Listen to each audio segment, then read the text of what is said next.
This episode contains discussions of sexual abuse and suicide. These topics may be distressing or triggering for some listeners. Please take care while listening and feel free to skip this episode or pause at any time if you need to. Listener discretion is advised.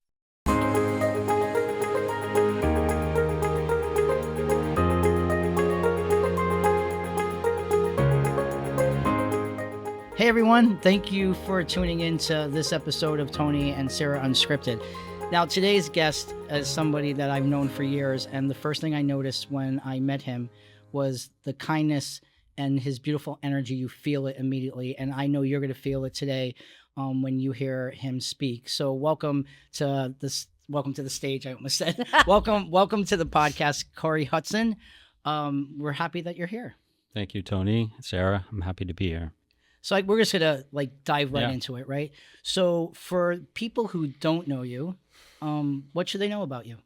Tell us a little bit about your story. Yeah. Well, I currently work as a psychotherapist, working with primarily the LGBTQ plus population. And I have a history as someone with lived experience with mental health and substance abuse. Yeah. And trauma, of course. And that's kind of what led me into the field that I work in. And it was a long road to get there. Yeah. Do you want to talk a little bit about the road? Sure. How difficult it was? Yeah, sure. So I think where kind of the turning point in my journey started was like 2013.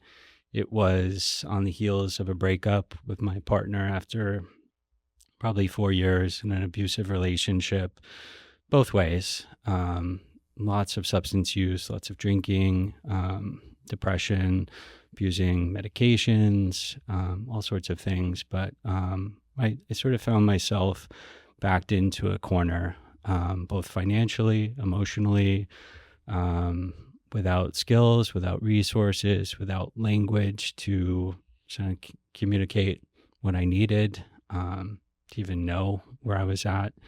And I felt like the solution was to not be here. The solution to the pain and the anguish that I was in was to die. And I can remember the conflict, of that, because there's a part of us as human beings that is like, you got to survive, that's why we're here.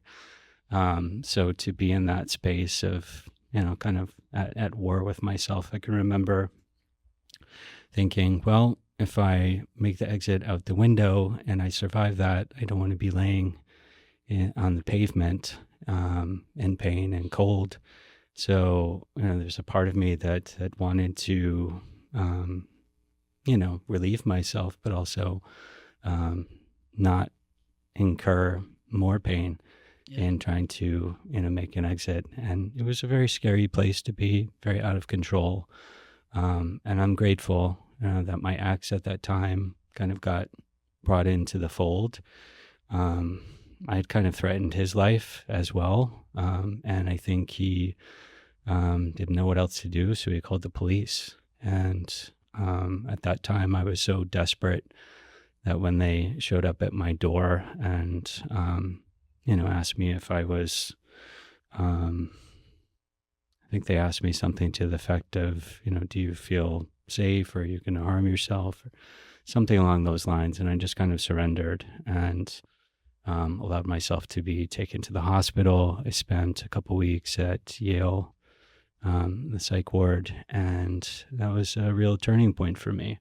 I went into that experience humiliated, disheveled, depressed, just felt completely neglected.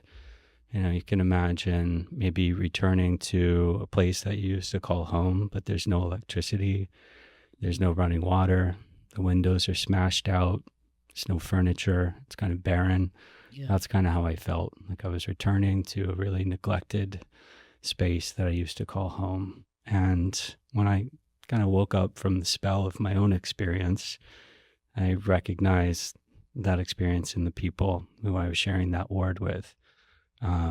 And that kind of moved me from a place of pity and shame towards empathy and compassion. And I found really profound connection in that space of vulnerability. I never kind of recognized that vulnerability was a bridge to connection and to healing, and through sharing stories, which were really rooted in trauma, shame, grief, fear. I began to recognize that there was value to the things that we try to put away, hide, things that we try to outrun.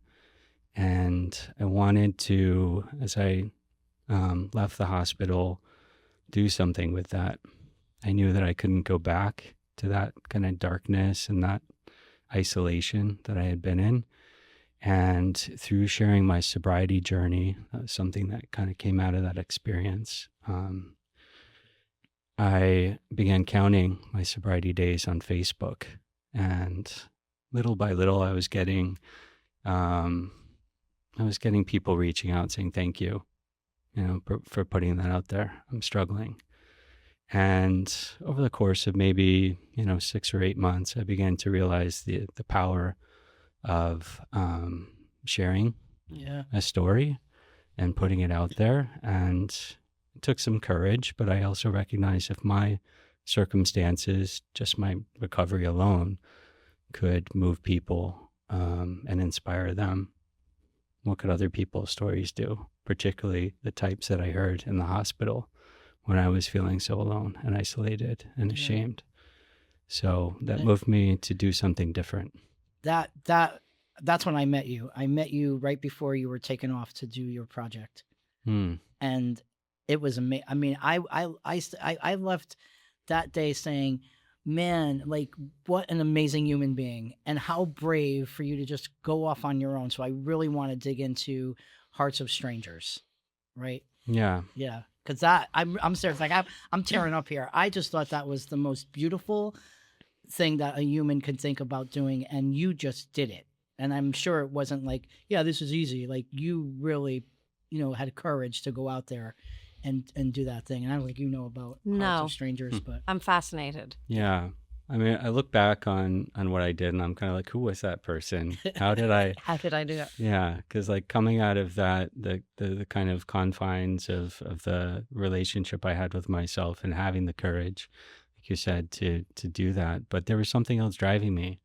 And I think it was this sort of collective experience of being human, and that our pain, is like something like air that we breathe, and something that so many people struggle with. And they don't share it. Share it. You sharing that on Facebook. I don't only share when I'm happy and good on Facebook. Sometimes it's dark places, but people need to see that other people, like, they're not alone in that pain. Yes. So you turned your pain into purpose.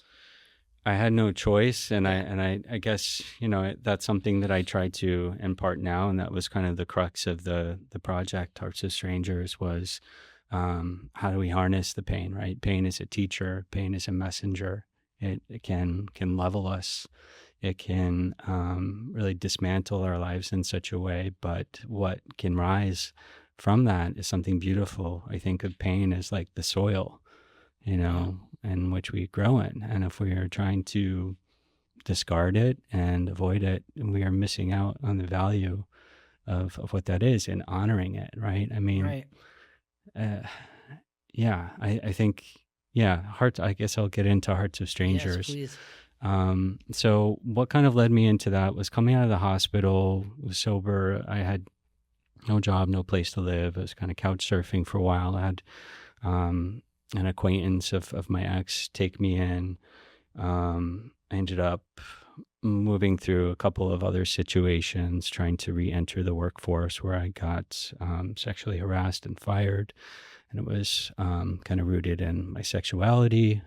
So that was really discouraging. I had a convict from New York kind of catfish me into thinking that he was hiring me to be his personal chef. And I made that very public, that I was, here's my big break. I'm going to go to New York. I'm going to travel. I'm going to be this guy's chef. And he ended up, having quite a criminal history and being kind of a con artist. So I was mortified. I was so embarrassed. I thought, when when is my time going to come, my redemption. And I thought that was going to be the ticket.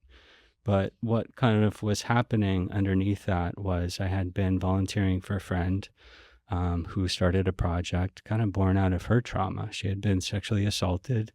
She was a teenager at a music festival and kind of gave up on people, gave up on life.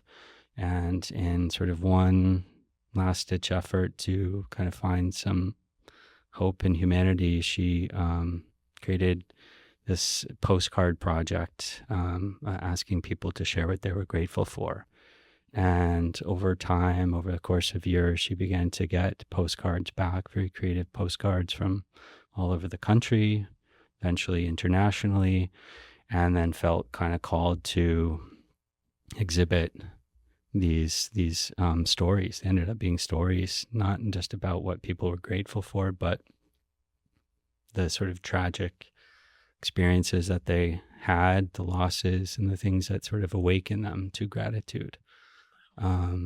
And so I was involved in doing some work with her and trying to exhibit some of that work.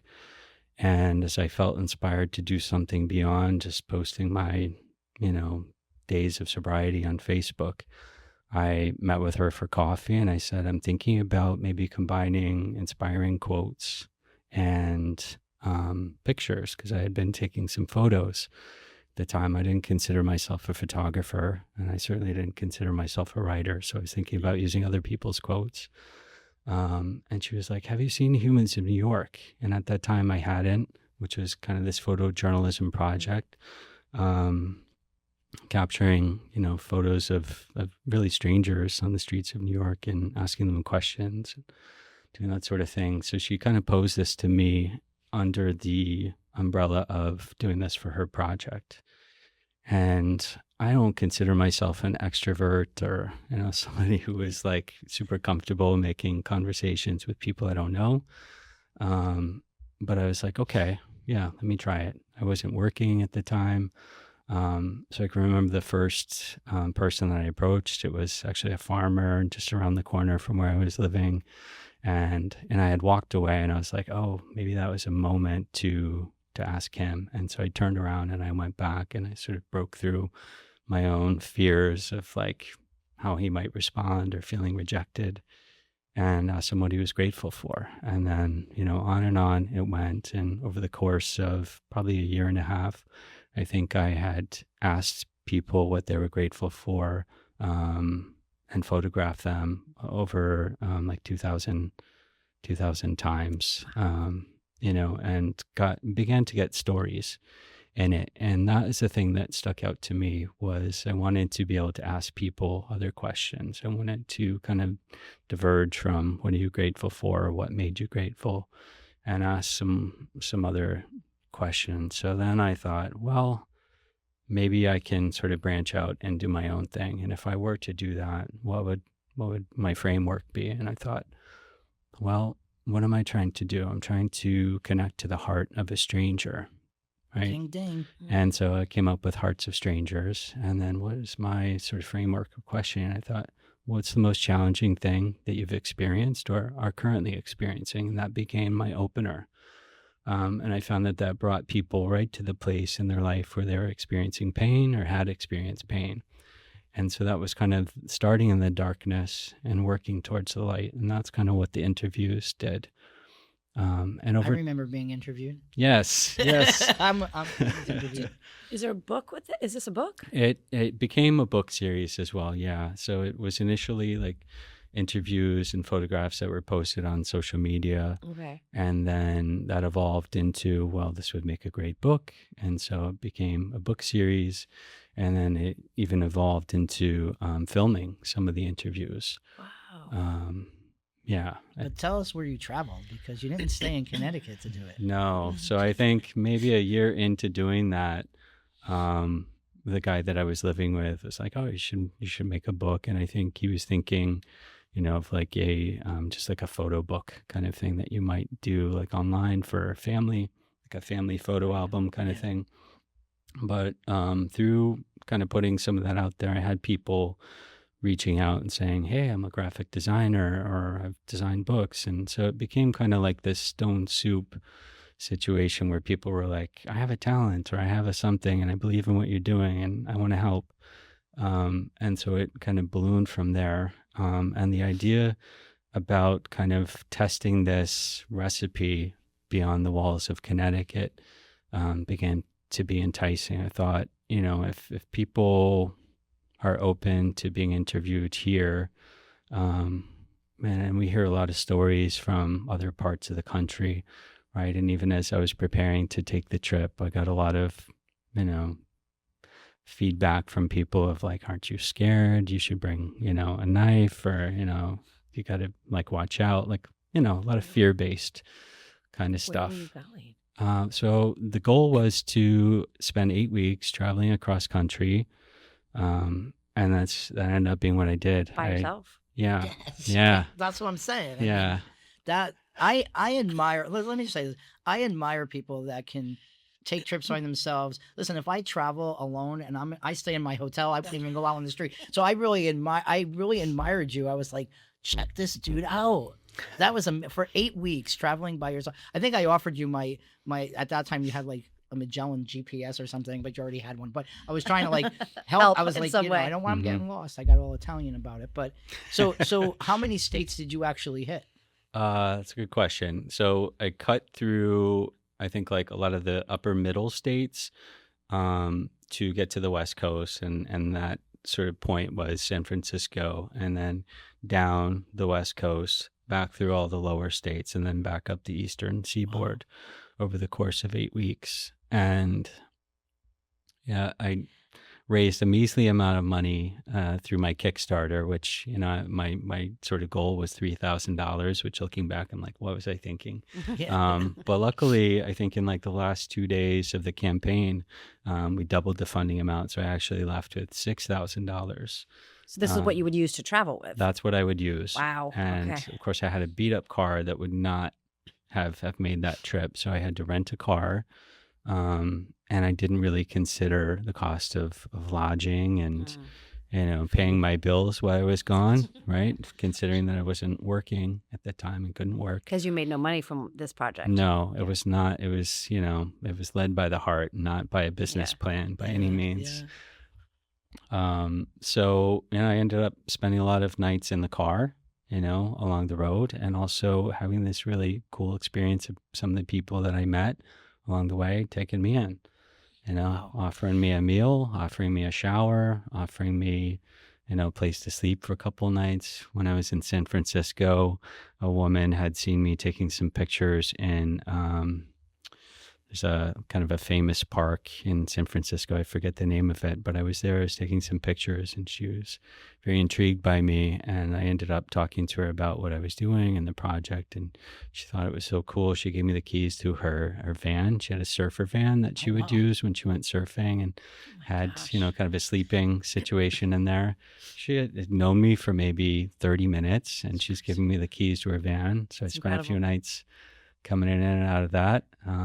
And got to read children bedtime stories. I got to have meals with families, got to meet some incredible people.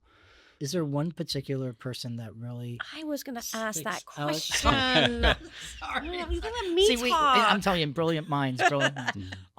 But is there like... Is there a story that was like, wow?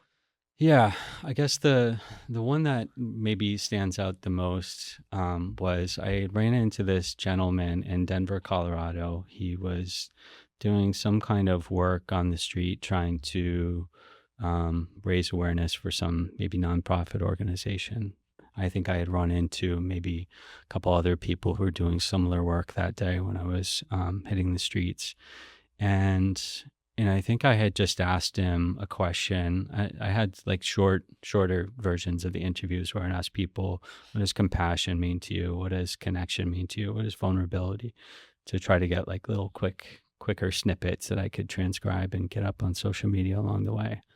But I forget what I had asked him. And so I had that interaction with him. And then fast forward, maybe like 2 weeks later, I'm in San Diego at Ocean Beach. At the boardwalk, and who do I run into? With this same guy from Denver. What are the chances? Right. And so I was like, I'm going to like seize this moment. And I did a more in-depth interview with him, and he ended up talking about his issues with drinking. He was having, a real struggle with alcohol. He talked a little bit about his childhood.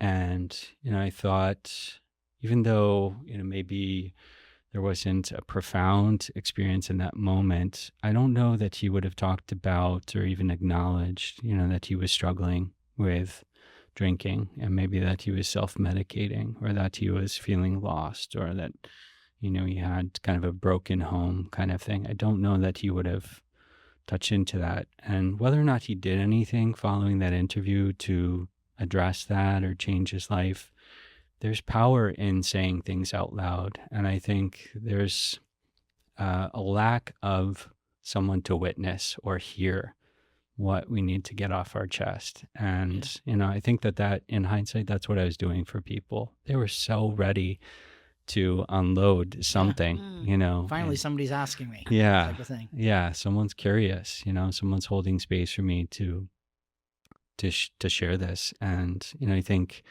it would be really interesting to see where, everyone's ended up that I've interviewed. And I have, some idea for the people that maybe I consider friends, of how their lives have evolved since. But, that was pretty powerful You're a very moment. safe person. Like I said, like see his energy when I'm talking Yeah. about, like when I was going through some stuff recently, you didn't try to fix anything. You said to me, whenever you're ready, I'd love to hold some space with you.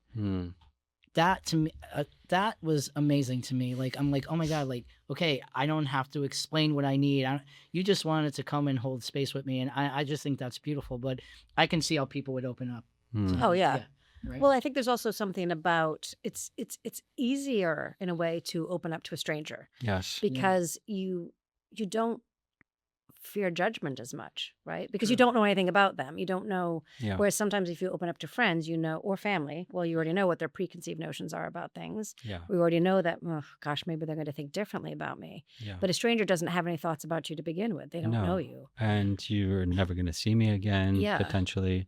But here's the kicker, right? The agreement in them sharing whatever they decided to share with me is that it's going to be public, right? So whoever they may be having that fear about, perception, criticism, judgment, their secret being known, was a risk that they were willing to take, often to ensure that someone else, someone that they will never meet, never know, might not have to feel what they're feeling, to let someone else know that they're not alone. They were willing to step into that bravery of putting themselves out there. And I thought that was this sort of tremendous thing. And I think that, is the essence of the human spirit and our capacity for empathy. When we've known pain, there's something about that, I think, especially when we're in the act of transforming it, where we want to ensure that no one else has to feel that or has to know it in the way that we did. Yeah. And that's, just through people sharing their story, that was a way that they could sort of transform that pain into something that was useful, that was inspiring, that gave someone else kind of a lifeline or a little bit of hope. Is that social media still out there? So the YouTube channel that has some of the campaign videos, some of the interviews is still up. I think the Tumblr is still active, which is kind of the archive of all the photos and interviews. I had all this stuff on a website, but during COVID, I put it to bed. Yeah. During the COVID, or just before COVID, my plan was to kind of turn this into a public project and invite every person to kind of use their camera phone, their voice memo recorder, go out and talk to one person, take their picture, right? If everyone talked to one stranger and approached them with curiosity and compassion, can you imagine the ripple effect? Yeah. Right? Because we interact with strangers all the time, have no idea what someone's story is. we make a lot of broad assumptions. There's a lot of fear. There's a lot of judgment, right? And that could really, I think, create a web of shared humanity that could be really healing and powerful. And yet, we're increasingly guarded and armored and polarized. And COVID was not the time to invite people to do Go see that. somebody. And I just think it's amazing. And I got to tell you, everything about that project, even your merch, right? The T-shirts. I think the T-shirt says "I am beautiful." Wasn't? What did the T-shirt say? Do you remember? They said you're beautiful. You're beautiful. Yeah. It just everything. The way you approached the whole project was perfect. Would you ever do it again? I think I would. When I look back on it, I'm kind of like, oh, I wonder if that was kind of like a test pilot for something that has the possibility to like reemerge in the future. Now, now working as a therapist, I can really recognize that was kind of like a lot of my training ground, particularly in being able to be with people and their pain and not trying to fix it or change it or dismiss it, to remain curious, to quickly establish a sense of like trust and safety. And yeah, I think that it's still a project like that still has value. And I think maybe even more so now with the world that we're sitting in. Yeah. And I got to say, like, I watched you become a therapist, and it wasn't easy. I mean, you really worked your ass off to get what you really wanted. And that was another thing that inspired me. I'm like, check this guy out. I mean, constantly studying, constantly, it wasn't easy, right? It's still not easy. I'm still not there yet. But I mean, I think that's the journey. My next kind of step is to hopefully open my own private practice. I'm thinking about transplanting myself in DC in the coming years because there's a much bigger and more condensed LGBTQ plus population there. And I think with my specialties in trauma and working with that population. What age group do you work with? Adults, 18. Adults. Yeah. So I've got, right now my case range is 19 to 74. Oh, wow. So I'm working with a lot of males, some heterosexuals, trans women, trans men, non-binary folks. So the whole gamut. And, I really find that work is meaningful. Yeah. And yeah, I want to continue to be a vessel for people to heal and to come back home to themselves in a way that is safe and secure and nurturing. And so I'm still working really hard, even though the studying, in some aspects is done and so forth. I'm still building. I'm always building. How can I really use the time that I have left in however many years I have left in my career and my life, to have the greatest impact. So I'm really trying to like step forward in an intentional way and to be led, by my heart as much as I can, even when, there's also financial, reasons, to sort of be, thinking about my future and how I'm going to sustain myself. But I always want to, be led by my heart because I think in your heart, not in your head. Yeah. Tell I people gotta say, I just knew you as a photographer. I mean, no, he's but so much more. And Yeah. you're an incredible human. Thank you. And you've likely made a whole lot of difference to a whole lot of people already. And I think that project is calling again. I vote really, yes. Yes, I vote yes as So well. now you can't say no because it's 2-1. Yeah, so. Yeah. What do you think about the idea of inviting people to participate? I love that. In something I love it. like that. I love that idea. Yeah, absolutely. Because I would love to be a part of that, right? To Yeah. be I able would to do go it. to somebody and just say, hey. Because we don't know who's sitting in front of us. Like I always tell people, just smile. Like when I'm walking down the street and I see somebody sitting there alone, Mm-hmm. give them a smile. Nobody might even pay attention to that. Smile alone can make their day. So lead with kindness. I was sitting at church one day a while ago, and there was this woman behind me who was just crying and crying. It makes me cry even to think about it and I couldn't leave without giving her a hug. And because when you see people in tears and in pain. It's just like you just want to help in some way or another. But the thing I try to teach my children constantly and talk about is that you never know somebody's story. You never know what they're dealing with. Suffering is invisible. Yeah. Silent. Yeah. Be silent. So I do think it's a fantastic idea to invite. I mean, I'm sure you're going to have to go through a lot of maybe riffraff, but I just think it's a fantastic idea, especially now to bring us closer as a community, as people, as humans. Yeah. But I think you're amazing. I really, really do, Corey. Thank you for all that you've been doing. And thank you for being on the show today. We appreciate you. And definitely we'll let everybody, if you do that project, we will definitely blast it on the podcast, for sure. Thank you. Thank you everyone for tuning in today. We'll see you next time.